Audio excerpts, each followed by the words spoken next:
Monsieur le Président, chers collègues, nous nous abstiendrons sur ce rapport qui propose le renouvellement de la convention avec le GIP Activity en matière d'insertion professionnelle.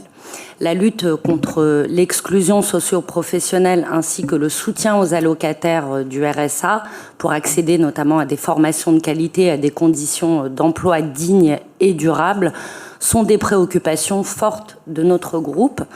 Nous sommes par là même favorables à un certain nombre d'actions d'accompagnement évoquées ici, comme celles qui touchent notamment au public les plus éloignés de l'emploi, à l'aide à la mobilité ou encore à celles développées en lien avec l'économie sociale et solidaire. Pour autant, lors du conseil d'administration de l'EPI 78-92 le mois dernier, il nous a aussi été précisé que l'agence Activity s'engagerait notamment dans la mise en œuvre de la réforme de l'accompagnement des allocataires du RSA.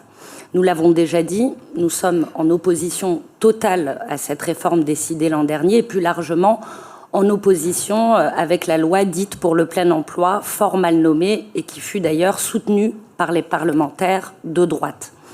Comme l'ont souligné les syndicats de salariés dans un contexte d'explosion de la pauvreté et de hausse de la fréquentation des associations caritatives, ces mesures infligent une triple peine aux allocataires du RSA, à la fois être pauvres, être stigmatisés et être obligés de travailler gratuitement.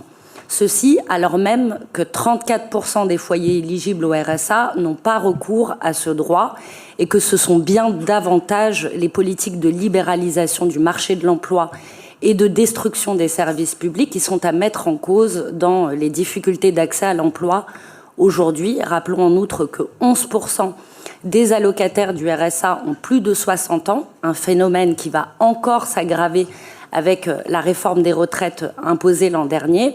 Enfin, nous ne savons pas ce qu'il adviendra après les élections législatives des mesures de cette loi dite plein emploi. Nous faisons bien sûr le vœu qu'un nouveau gouvernement porté notamment sur les forces du progrès social abroge au plus vite ces réformes délétères. Je vous remercie.